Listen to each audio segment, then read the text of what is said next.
So today we are going to learn about byte verification. तो पहले तो समझना पड़ेगा कि बाइट कोड क्या होता है। Byte code is a program code that has been compiled from source code into low level code designed for a software interpreted. It may be executed by JVM. Okay तो source code को जब लिखते हैं तब वो compile होता है compiler के थ्रू। मीन्स सोर्स प्रोग्राम को हम लोग जावा कंपाइलर में कंपाइल करके हम लोग को जो कोड मिलता है उसे हम लोग कहते हैं बाइट कोड या फिर इंटरमीडिएट कोड। तो बाइट कोड वेरिफिकेशन का मेन मोटिव क्या है, अब तो ये जानना पड़ेगा। जब हमारा बाइट कोड जनरेट होता है तो किसी भी JVM पर रन करने के लिए रेडी होता है, तो उससे पहले हम लोगों को कुछ वेरिफिकेशन करना पड़ता है। जैसे कि हम लोगों को पता है बाइट कोड जो है वो प्लेटफॉर्म इंडिपेंडेंट होता है और हम लोग उसे किसी भी प्लेटफॉर्म पर रन कर सकते हैं। पर हम लोग अगर कोई भी प्लेटफॉर्म पे उसे रन करवाना चाहते हैं तो पहले हम लोगों को वो कोड जो हम लोगों के पास है उस कोड को चेक करना पड़ता है कि वो जो बाइट कोड आया उसमें कुछ मॉडिफिकेशन तो नहीं हुआ।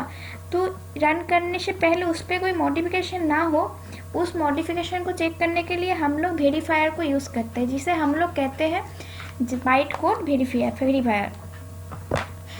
तो ये जो बाइट कोड को जब हम लोग वेरीफाई करते हैं तो हम लोगों को कुछ टर्म्स एंड कंडीशन को भी फॉलो करना पड़ता है, जिसके मदद से बाइट कोड वो सोर्स कोड को जो कि इम्पोर्टेंट है उसको वेरीफाई करता है। So Java compiler compile source program into byte codes and a trustworthy compiler ensures that Java source code does not violate the safety rules. At runtime, a compiled code fragment can come from anywhere on the net, and it is unknown if code fragment comes from trustworthy compiler or not. Means जब भी हम लोग कोई net से या फिर outside source से कोई भी सोर्स कोड को हम लोग इंपोर्ट करते हैं जो कि जावा में है, तो जब हम लोग उसे बाइट कोड में रिप्रेजेंट करेंगे कंपाइल करने के बाद, तो हम लोगों को तो ये चेक करना पड़ेगा कि वो जो कोड आया उसमें कोई मॉडिफिकेशन हुआ कि नहीं। इस मॉडिफिकेशन को चेक करता है byte code verification. So practically the Java runtime simply does not trust the incoming code and instead subjects to a series of tests by bytecode verifier. The bytecode verifier is a mini theorem prover which verifies the means कुछ test हम लोगों को करना पड़ता है, कुछ हम लोगों के पास कुछ कंडीशन रहता है जो कि कंडीशन चेक करता है बाइट कोड वेरीफायर उस सोर्स कोड के साथ।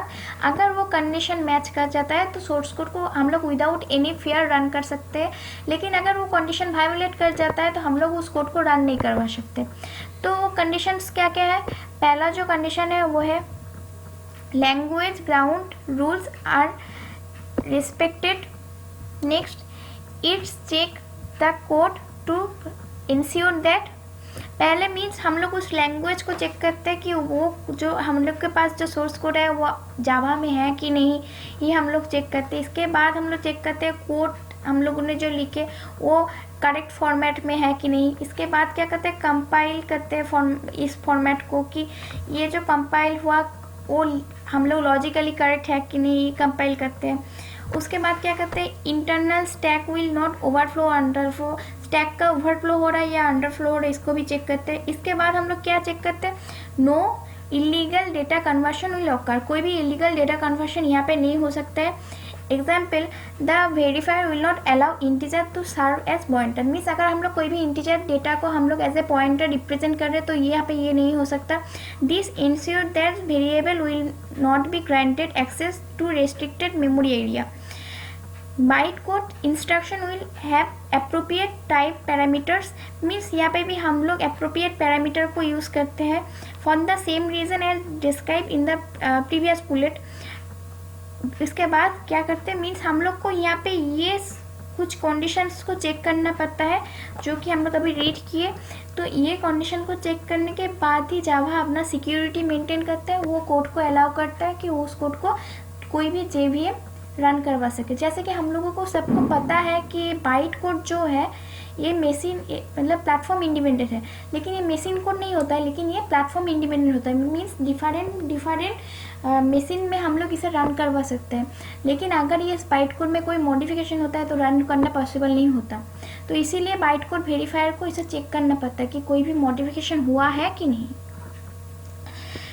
Reason as describe in the previous bullet, तो ये सारा रीज़न है जो हम लोग डिस्क्राइब कर लिए। उसके बाद देखो all class member except are legal, तो यहाँ पे हम लोग जब हम लोग को ओरिजिनल बाइट कोड मिल जाता है तो उसमें जो क्लास मेंबर्स रहते हैं हर कोई क्लास मेंबर लीगल रहता है। For instance an object private data must always remain private, अगर कोई ऑब्जेक्ट का डेटा प्राइवेट है तो ये हर टाइम प्राइवेट ही रहेगा। The bytecode verifier ensures that the code passed to the Java interpreter is in the fit state to be executed and can run without fear or breaking the Java interpreter। Means देखो Java को हम लोग पहले भी पढ़े हैं, जावा है 2 stage system. Means जब भी हम लोग कोई भी सोर्स कोड हम लोगों को मिलता है कि आइदर वो सोर्स कोड हम लोग ने खुद लिखे या फिर कहीं से भी इंपोर्ट कर लिए, हो सकता है हम लोग को नेट से मिले या फिर कोई भी थर्ड पार्टी से हम लोगों को सोर्स कोड मिले, तो जावा क्या करता है पहले कंपाइल करता है। मीन्स वो सोर्स कोड को कंपाइल करके बाइट कोड में रिप्रेजेंट करता है, और इन द सेकेंड स्टेज उस बाइट कोड को हम लोग क्या करते हैं जावा इंटरप्रेटर के माध्यम से हम लोग उससे मशीन कोड पे रिप्रेजेंट करते हैं। तो यहाँ पे एक प्रॉब्लम क्या है, जब भी हम लोग आउटसाइड कहीं से भी जावा का सोर्स कोड को इंपोर्ट करते हैं तो हम लोग जब बाइट कोड में उसे रिप्रेजेंट करते हैं तो कंपाइलर क्या करता है सोर्स कोड को बाइट कोड में रिप्रेजेंट करने के टाइम एक बार चेक कर लेता है कि जो भी हम लोगों के पास सोर्स कोड आया वो करेक्ट है कि नहीं।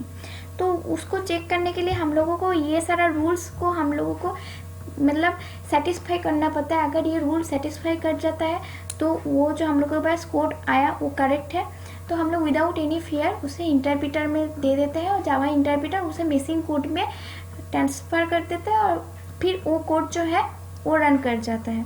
तो जावा जैसे कि हम लोगों को पता है प्लेटफॉर्म इंडिपेंडेंट और पोर्टेबल होता है, तो मतलब ये जो बाइट कोड है इसको हम लोग डिफरेंट मशीन्स पे रन करवा सकते हैं। तो ये जब हम लोग डिफरेंट मशीन में रन करवाएंगे तभी ये बाइट कोड वेरिफिकेशन का काम आता है कि वो चेक करता है कि जो बाइट कोड हम लोगों के पास आया वो करेक्ट है क्या नहीं। तो यही पूरा कॉन्सेप्ट है बाइट कोड वेरिफिकेशन का। आई होप तुम लोगों को समझ आ गया होगा। अगर नहीं आया तो कमेंट सेक्शन पे कमेंट करना।